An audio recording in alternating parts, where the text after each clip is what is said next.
This man is very good at chopping down trees. Just because he is good at cutting something does not mean he is a good surgeon, nor does it mean that he can act. This woman is very good at making coffee. Just because she can mix things together successfully does not mean she is a good scientist, nor does this mean she can act. This man is very good at getting high. Because he can be high does not mean he is a good astronaut, nor does it mean he can act. Acting is not for everyone. Side effects can include large egos and crappy movies. Talk to your acting coach before trying acting. Wrong Side of Town is a movie. Yes, that much is true.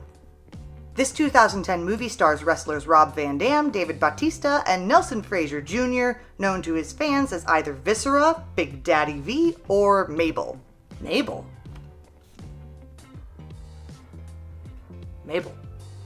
Also starring in this movie is rapper Ja Rule, porn star Stormy Daniels, and others who apparently get paid to pretend for a living, but not in any particularly famous way, such as Lara Grease, who's been in other things, Edric Brown, star of his YouTube channel Edric Brown, Ross Britz, whom you may remember as Board Jr. in God's Not Dead, and so forth. It is directed by former wrestler David Defalco. Directing is not for everyone. Side effects can include warped sense of personal talents and crappy movies. Talk to your film professor before trying directing. Alright, in all fairness, I could be just judging this movie too quickly. I like to think of myself as open-minded, so go ahead, movie. Prove me wrong. We start with a stereotypical whiny guy getting stereotypically beat up at a stereotypical pier. He is stereotypically strapped to a chair, which is strapped to a stereotypical concrete block. A stereotypical mobster in a stereotypical pinstripe suit stereotypically yells at him about snitching to the cops. You get the idea. Tell me, was this also a mistake? Hey, Briggs, it's me, Nicky Wilcox. Listen. I don't know, what does it even say? Sound mixing and editing is not for everyone. Side effects can include garbled dialogue and crappy movies. Talk to someone without hearing loss before trying sound mixing and editing. We go from sexy, find the sexy, damn it, opening credit sequence to incidental music as Bobby, aka Rob Van Dam, attempts to cut a tree. I think the incidental music is more for the fact that Rob Van Dam is attempting to act. Bobby, it's Brianna! Because moms are useless for that kind of thing, especially when you have muscly guys nearby karate chopping trees. Brianna was playing a joke, it turns out. Not cool, young lady. I was just practicing for my drama class. What are you doing in drama class, Annabelle Lee? The parents agree to ground Brianna for 2 weeks, which pisses her off, but only for a minute. Daddy, there's some guy at the front door. Bobby dried off quickly. Hi there, I'm your new neighbor, Clay Freeman. Just moved in next door. We get it. He's the nerd. Please stop shoving it in our faces. Hey, could I possibly trouble you for your hammer? I can't find mine. My wife insists that I hang the wedding photos before I do anything else. You know? The acting, it hurts. Clay thanks them by inviting them out to a club that night. Bobby tries to get out of it, but Dawn accepts anyway. Turns out this club they are going to is run by one of Clay's clients at his nameless generic job. That owner/client turns out to be Seth, Mr. Pinstripe himself. Okay, the couple at the next table is arguing over how to use chopsticks. Seth bows to them. Are they trying to make Seth out to be Asian? Because it's not working. Seth goes into his office and lectures Ethan, his son, maybe, to keep his hands off of the customers. Ethan agrees, then gets all excited when Seth leaves so he can put his feet up on the desk. So the kid is locked in the office and then thinks he's badass by putting his feet on the desk. Was this character supposed to be a lot younger? Oh, wait, nope, he just decided to snort some coke, so maybe not. Or this is one rebellious 8-year-old. Once we had our daughter, a night without being puked on or changing diapers is a good night. Babies puke on you? Really? You couldn't at least make him a believable dipshit? Oh yeah, you're gonna love changing diapers. Think about that. This movie already hurts. Now high as a kite, Ethan wanders onto the dance floor and starts dancing while tripping on coke. I don't believe blurry vision is an immediate side effect of cocaine snorting. I'll see you back at the table. This writer clearly doesn't know the woman's code for going to the bathroom in groups. Don bumps into Coke Kid, and he claims she is the most beautiful woman he's ever seen. Really? You were just dancing with a bunch of women much closer to your age. I guess that's what happens when you snort bad coke that gives you blurry vision. You know, now that I think about it, I'm only assuming that was coke. I mean, maybe those are actually the side effects of snorting dishwasher detergent. Detergent Kid tries to impress her by saying he owns the club. She says Seth told her he owns the club. Yeah, well, that's my brother, you know. We own it together. Brother? Oh, well, I got news for you, kid. Your brother's really old compared to you. Ethan grabs Dawn and she slaps him, then stands there and glares at him so he has time to grab her again and force her into the office. Bobby gets immediately concerned that Dawn isn't back yet, so he runs from the table to look for her. I'm sorry, what the hell is this music playing here? Dawn fights him, even though she could be much more effective with that foot in the crotch position. Bobby tears Ethan off of his wife, then hugs her, because we don't concern ourselves with the bad guy anymore at this point. I mean, that's how you get through the WWE for so long, isn't it? Ethan pulls out a knife and dives for Bobby. Bobby shoves him onto the couch where Ethan stabs himself. Oh my god. Oh shit. We have a big problem. A strange reaction for a nerd scared of baby vomit. Meanwhile, very big brother is bribing a dirty cop when he gets a text that Ethan did something wrong again. For a successful crime boss, he sure is careless about the handling of his own brother. Seth freaks out when he finds out Ethan is dead. Who did this? Who did this? Sorry, dude. Tough break. Meanwhile, at the Gotham City Police Department, everyone is being interviewed. Well, how did his knife end up in his chest? How'd that happen? Because it's a common known fact that the pointy end of a knife is always repulsed by the owner's body. What do you want me to say? That he tried to rape me? If he did, then yes. Can I get you anything? A water or coffee? My wife. I want to see my wife. Where is she? Oh, the acting. Look at all the acting going on in there. Some of the dialogue is really hard to understand at times between actors who can't enunciate, and the music is too loud for its own good. What about fingerprints? Only fingerprints on that knife belong to Ethan Borders. Then why are you confused? Bobby's not wearing gloves, and this is a movie murder, meaning you already have the lab results by now that Ethan has dishwasher detergent in his system. I think this is supposed to imply that they fingerprinted him, or they just want Bobby to look fussy about polishing his fingertips. Dirty Cop tells Seth it looks like self-defense. Hey, look, you know Ethan better than anybody. What? I did not! I want that rat bastard's head on a stake! Dirty Cop says he better not try anything, or else the cops will be all over it and there will be nothing he can do about it. Sound advice, but not for the smartest crime lord in town. Maybe he's the one on the wrong side of town, because on this side of town, he's an idiot. Actually, he's probably an idiot everywhere. Seth tells his goons to put the word on the street for $100K for Bobby. I won't inflict this rap song, I think it's supposed to be, on you, so here are some lyrics. I get in and out, no bodily detection, but I'm not to be messed with, I promise you that. Ask anyone I work with, they vouch for me. The job done every time, no something. I don't know what that last word is. Guarantee would work rhythmatically, but guarantee doesn't make a whole lot of sense. It actually counteracts everything he said. So it'd be nonsense. So it'd fit right in. It's a quiet ride back home until they come across a car blocking the road full of guys staring them down. I feel like even the biggest nerd would know to leave. Or at least Bobby would. The best thugs know that the way to get the job done is to surround the car and then stare at them. Bobby says he will distract them while they drive away, and he'll meet them at 7th and Oak in 10 minutes. Where were these guns before when the thugs were trying to trap them in the first place? It's part of the thug code. Guns are a last resort. They chase Bobby. Bobby climbs a ladder, so they shoot at him. Really? Bobby didn't see the problem with this plan beforehand?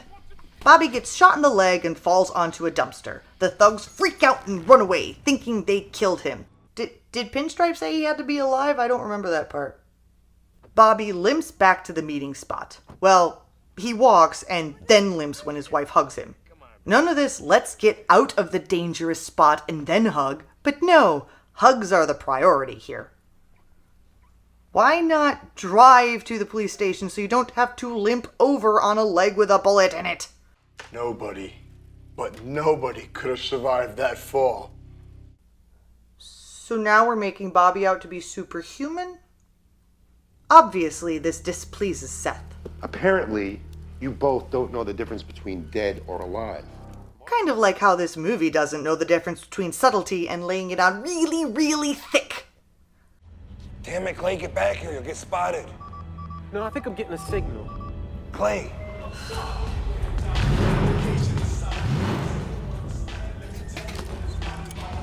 Yes, Bobby, because there, as opposed to here, makes all the difference when the thug's car comes from over there. Funny, that guy's cell phone works in there. Bobby tells him that if they shoot him or just turn him into Seth for $100,000, they'll never get the diamonds stuffed in his sock. This ruse works, apparently, thanks to a kick in the stomach and a fancy move. I still feel like kicking someone in the stomach would still set off their trigger finger, but whatever. Where did you learn to fight like that? I watch a lot of Jackie Chan movies. Get in the car. Excuse me. We need to see someone in charge. Someone in charge of the police It's related to your case that you were just in there for. Ask for the guy in charge of that, whose name you should know, dummy. Special services. Why didn't you say something in the first place? Didn't think it was necessary. What? At least let me get you a ride home. Because if thugs can track down where the guy randomly is in the city with just his name, surely they can't track down where he lives, too. The city hires a cab to take them home. That's not suspicious, is it? I hope my car's okay. Why don't you have the cab driver take you to your car then? The cabbie gets a text from someone named Trouble to take his passengers to the spot. The driver makes an excuse that he has to pee and brings them to a gas station.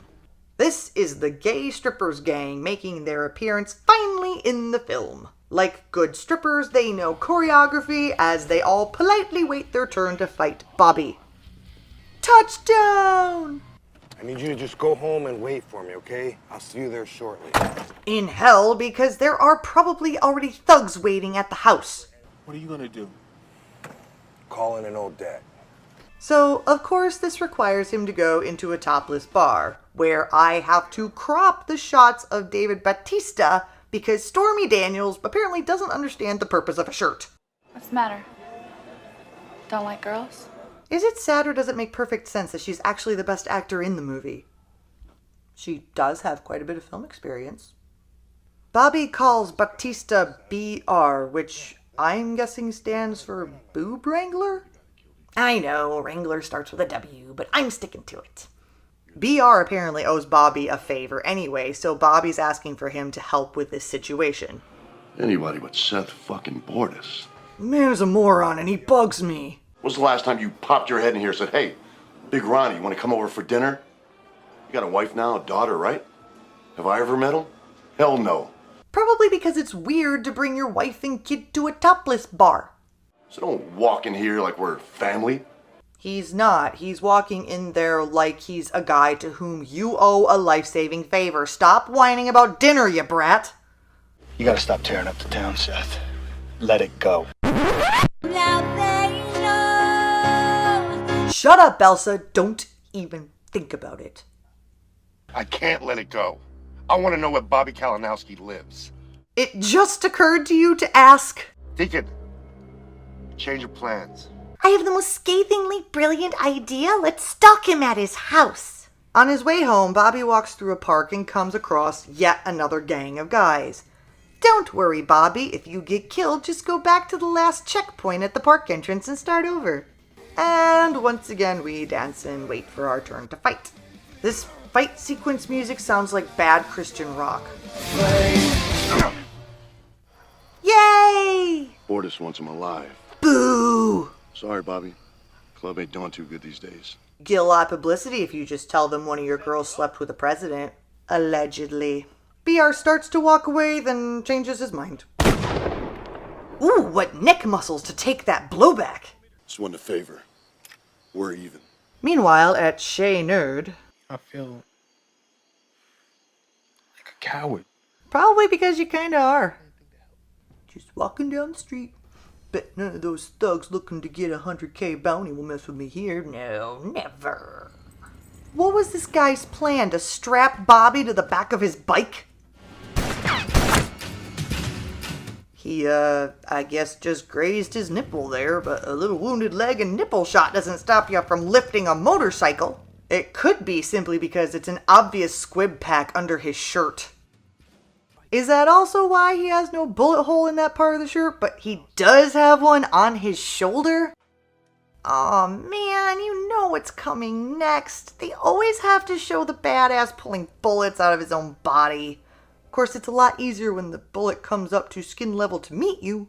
Bobby joins his wife in bed, and it turns out she was gagged and tied up. He walked past her on the way to surgery in the bathroom. Dawn tells Bobby Boris's guys took Brianna, their daughter, and they're going to kill her if he doesn't go rescue her.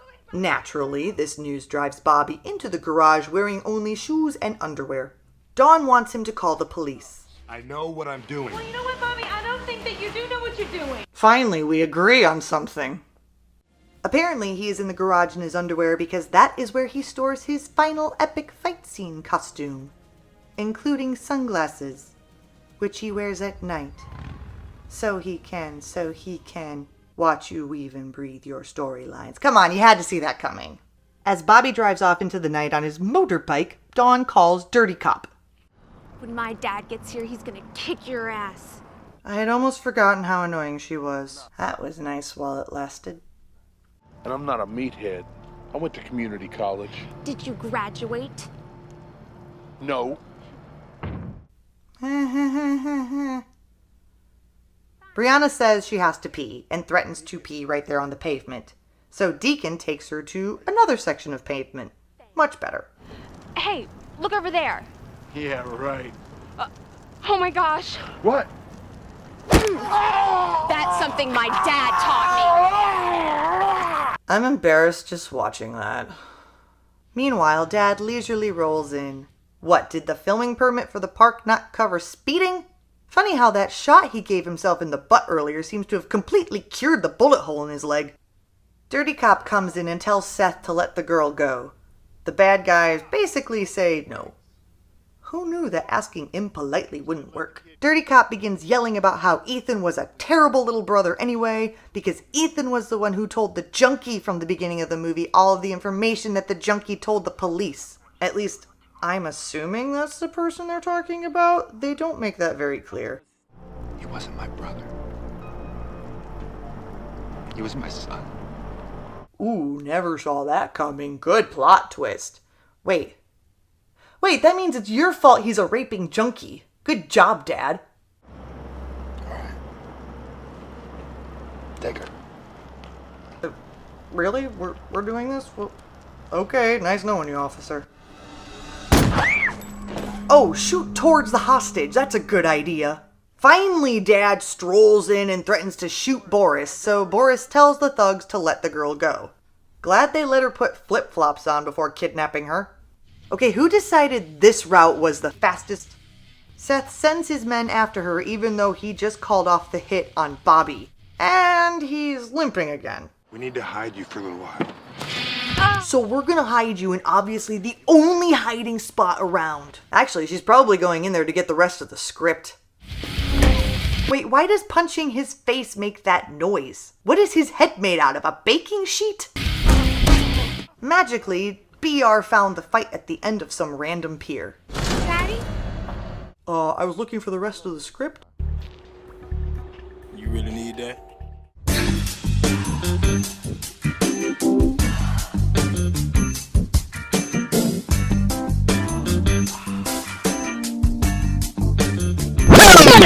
Just kidding. Ew. Let's go back to my selection. They fight hand-to-hand combat, then bad guy pulls out a knife, so BR pulls a knife out of his back pocket and clearly looks so natural holding it. He looks more like he's trying to bop him on the nose with it. What are you gonna do now? Kill us both? No. Just you. Okay, I think the daughter was supposed to do some really cool move there, but she didn't do it very well, so they just went really fast and hoped nobody would notice. You okay, baby? Yes, let's sit and hug right here and not pay attention to the bad guy. I will give due credit to Bautista for one of the best delivered lines in the movie here. I saved your ass like 3 times. You only saved me once. Even. Saved you in the park. Saved you from those 2 fat guys. Saved you from Ninja Boy. Saved me like 2 more times before we're even. They missed the heartwarming ending of Bobby yelling, "Hey, why don't you come over for dinner sometime?" And BR looking back with a knowing smile and saying, "Yeah, I'll do that." No, instead they end the movie on an incredibly cheesy father-daughter banter about tattoos. So why is this film in the dumpster, you're asking? Why are you even asking? Not only is it a direct-to-video release, which is nature's way of saying don't let the widespread public know this exists, but yeah, I was right. This movie is absolute crap. Yes, Rob, David, and Nelson, it's true that wrestling is ultimately performing. And yes, that means there is a certain amount of acting involved. But any real actors will tell you that acting is a multi-level art form, and just because you can pretend to hit somebody really hard or pretend to be really angry and badass, that does not mean you are a nuanced actor, does not mean you can convince us of heartbreak, does not mean you have comedic timing. Yes, Ja Rule, you do have to have nuanced delivery and articulation. You do have to emote when you rap.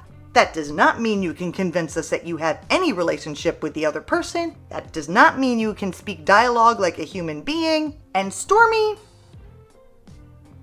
actually you were passable. We'll let that go this time. Just maybe learn how a shirt works.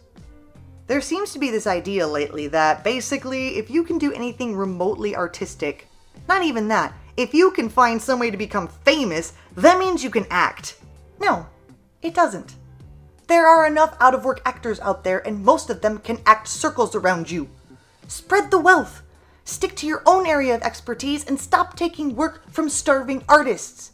As far as the rest of you, if you are anywhere near this movie, you are on the wrong side of town. So run fast, run far.